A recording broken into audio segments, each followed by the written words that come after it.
So today we've got a special video here because I am collaborating with Jackpot's coach. If you don't know about Jackpot, they are a top North American team, won a whole bunch of majors, and they have been doing really, really well recently. And this is a really thought-provoking quiz that has been put together for us that I think will teach us a lot about mid-fight movement. So I'll turn it over to Ren to introduce the quiz, and then we'll take it. And after that, we'll go over the answers and talk about what we can learn from it. Hey, I'm Ren. I am the coach for Jackpot, as well as their analyst. And I'm here to pose you a few questions. In this quiz, we'll show you 6 diagrams. In each one, we'll assume that your position is marked by a green point and your movement is marked by an arrow. The same is true for the enemy, but in red. If moving, we assume that the players are moving at a constant speed. Both players are always firing back at each other. All other variables like map geometry, time to kill, range, etc., they're all controlled for. The challenge is to figure out what player, if either, would have an easier time aiming and hitting their shots. In other words, which has advantage in that fight. So find something that you can write stuff down with. Pause it right now so that you can go and get a thing that you can write stuff down with, or maybe keep it on your computer somewhere. And then when you've got that thing, should have by now, because you should have paused and gone and got it. Now we'll look at the questions one by one, and you'll write down whether you have an advantage or they have an advantage. So remember, you're in green. Point means your position. Arrow means any movement, if you're moving at all. And red is the opponent, where the point is, again, their position right now, and the arrow is the direction that they're moving. So here's number 1. Who has the advantage in this, or is it even? You can say that you have the advantage, it's even, or they have the advantage. Now here's number 2. Is it you that has the advantage? Is it them that has the advantage? Or is it even? Feel free to pause the video if you need more time to think. Here's number 3.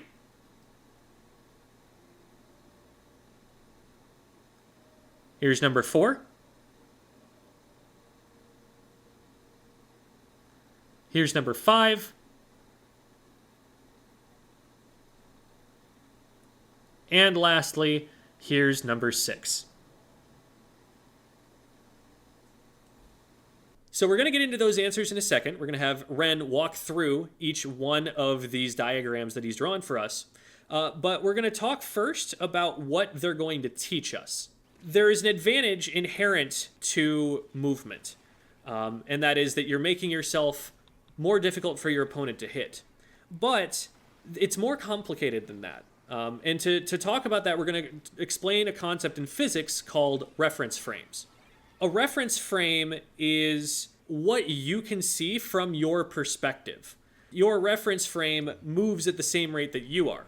So for example, things on Earth appear stationary to us because we're also on Earth and we're also moving at the same speed that the Earth is, or we're rotating at the same speed that the Earth is. We're actually kind of catapulting through space in a terrifying way, but it feels to us like we're stationary because everything that we see is also catapulting through space in exactly the same way that we are. If we're moving at the same rate and in the same direction as another object, then it looks to us like that object is stationary.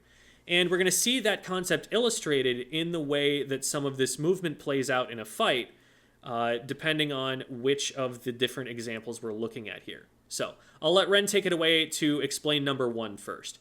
In number 1, we assume that both players are stationary, right? So as a result, on each other's screens, they're not necessarily moving. So aiming your shots against the opponent is just as easy for them as it is for you. This is a 50-50. It's dead even. So let's look at number 2 next. For example 2, since you're moving and the opponent isn't, you'll find that it's much easier for you to keep your frame of reference, or to keep your frame of reference in a way that keeps the enemy still on your screen, effectively making your shot easier to hit. Mm-hmm.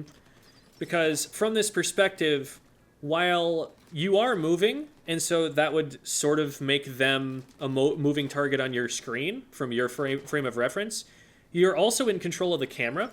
and you can adjust the camera to match your movement, and you know exactly how you're going to move. So you can keep them on your screen more easily than they can keep you on their screen. For example 3, now we see that the enemy is moving and you're not. In this case, your shot would be harder to hit because you're forced to react to how the enemy moves, whereas they have the previous advantage that we stated working for them. Right. From this position, they could move unpredictably to you, which would make it harder for you to hit shots. Whereas for them, they know where they're going to move, and so they know how to adjust the camera and keep their reticle focused on you.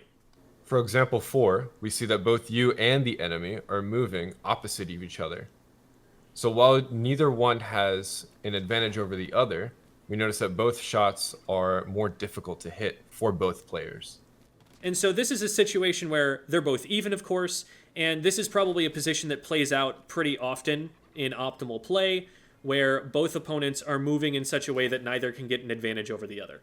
For example 5, we see that you and the enemy are both moving in the same direction.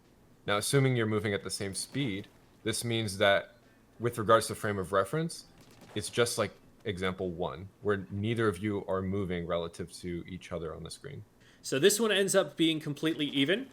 And like I've said before, a lot of the time in Splatoon, we don't want to take even fights. We don't want to take coin flips. We don't want to just put our aim up against the opponents. We want to get an advantage.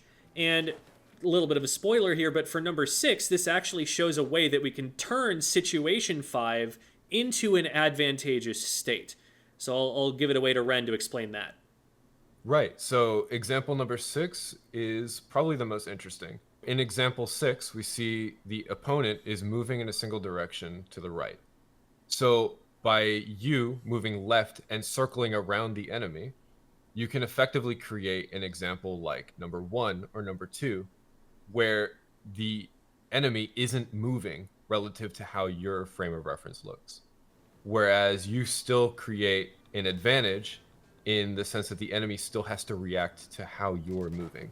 Right. Because you're moving around in a circle, the opponent moving in a straight line, at some point, your line of sight is going to line up with the direction that they're moving. And so then they will be basically stationary as far as your aim is concerned. Whereas if you're moving around them in a circle, they're always going to have to be adjusting their aim, because you're always going to be moving in a direction that forces their reticle to move as far as it possibly can to be able to reach you. So 6 is really the optimal direction to be moving. You generally want to be strafing in a circle around an opponent when you can. Although sometimes, if that becomes predictable, you might want to throw them off by going maybe at a little bit shallower an angle or a further an angle or something like that. But this is a really good illustration of what you should be aiming for when you're trying to position in the middle of a fight to give you the best chance to hit your shots while reducing the opponent's chance to hit their own. One thing that's important to note is that a fight won't just consist of one type of movement, right?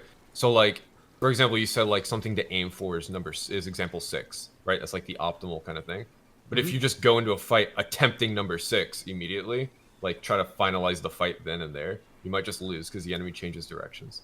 So it's sort of like a constant shift between all these different states, and recognizing when you have advantage would be that would be the point in which you want to commit to a kill, if that makes sense. Right. And then in a situation where you find yourself at a disadvantage, that's when you want to change direction. Exactly. And hopefully reach one of these better states to take the fight in. Exactly. So remember that this is a good way to break down individual moments in a fight, but not to just get locked into the idea that I am going to walk around them in a circle, and that is all I am going to do. One other variable that these can't take into account, since we've, remember, controlled for map geometry, we've controlled for a bunch of other factors, is the effect that jumping has on this movement. Because while, you do get a little bit of movement on the vertical axis, when we talk about movement laterally, like we've been talking about during this quiz, it can kind of make it so that you are basically functionally standing still, that you're basically either a dot or you're frozen moving in one direction that you've chosen so far.